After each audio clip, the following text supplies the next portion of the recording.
Deməli, Quran-ı Kərimdə bizi yaradan Uca Allah deyir ki, Raditu lakumul İslam'a dinə. Sizin üçün bir həyat proqramı olaraq, yaşam tərzi olaraq İslam dinini bəyəndim. Bunu sizə önərirəm. Bunun əsasında yaşamalısınız.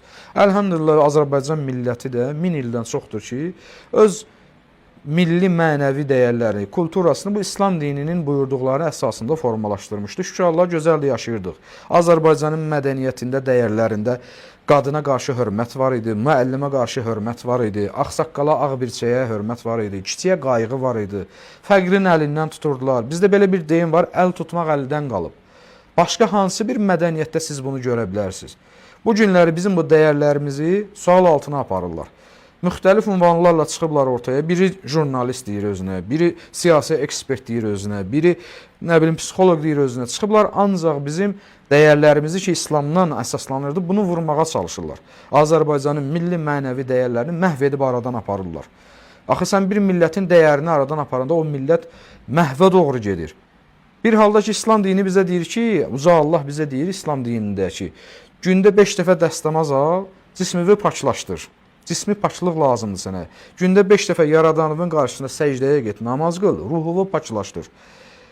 İl boyu qazan, ilin sonunda qazandığının 5də birin fəqirlərə əl tut. Qoy o da bir yaxşı gün görsün. Yetimlərə qayğı göstər. Qoyma kimsə çöldə küçədə yatsın. Bax, bu bizim mədəniyyətimizdə var idi. Bu günləri o mədəniyyətimizi məhv edib aradan aparırlar. Biz qardaşlıq mədəniyyətini Kərbaladan öyrənmişik. Həzrət Əbülfəzdən, İmam Hüseyndən. Bugün onu sual altına alırlar. Qadının iffətin, Azərbaycan xanımı daimi örtünü, başında bir ləçəyi, bir yaşmağı olub. Bu günləri onu vurub aradan aparırlar. Azərbaycanın xanımı iffətlə tanınıb. Vurub xanımlarımızı həyasızlaşdırırlar. Azərbaycanın kişisi qeyrəti ilə tanınıb. O da İslamdan qaynaqlanırdı. Bu bizim mədəniyyətimizdir. Bu günləri bəzilər kişiliyi adı altında çıxıb görürsünüz də nə hərəkətlər edirlər efirdə. Adam utanır bunu dilinə gətirsin. Yaxı sən bunu vurub aradan aparanda bilmirsən bu xalq məhvə doğru gedəcək. Əvəzində bu xalqa nə versən? Deyir, Avropa mədəniyyətinə inteqrasiya tapmaq lazımdır. Nəyə ki, İslam bizə qadağan edir, Allah bizə qadağan edir, bunlar onu qabardırlar. İslam dinidir, millətçilik söhbətini etmə, bundan xeyir görməyəcəksən. İnsani dəyərlərə qiymət verməlisən. Bunlar isə gecə-gündüz ancaq biz, türküyük, bunlar farsdır, bunlar ingilisdir, bu fransızdır. Ətrafımızda bir dənə qonşu xalqla müsbət əlaqə saxlamayıblar. Hamı ilə bizi düşmən eləyiblər.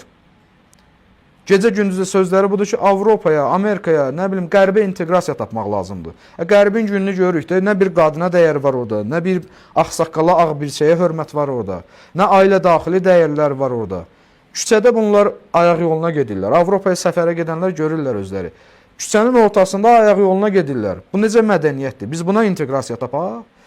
Ailədə valideyn öz övladına bir söz deyə bilmir onu tərbiyələndirmək üçün. Dərhal polis gəlib cərimələyir. Qumarı orada rəsmi bir şəkildə, qanuni bir şəkildə həyata keçirdirlər. İçki, qumar baş alıb gedir, əxlaqsızlıq baş alıb gedir. Qadını o qədər dəyərsizləşdiriblər, vitrinə çıxardırlar, qiymət yapışdırırlar üstünə. Ancaq şəhvət məqsədləri ilə qadından istifadə edirlər. Qadının insan kimi dəyəri artıq görsənmir. Ona doğru gedək, Azərbaycanın gül kimi mədəniyyətini aradan aparaq, bu puçluğa doğru gedək. Bu şəxslərə nə ad vermək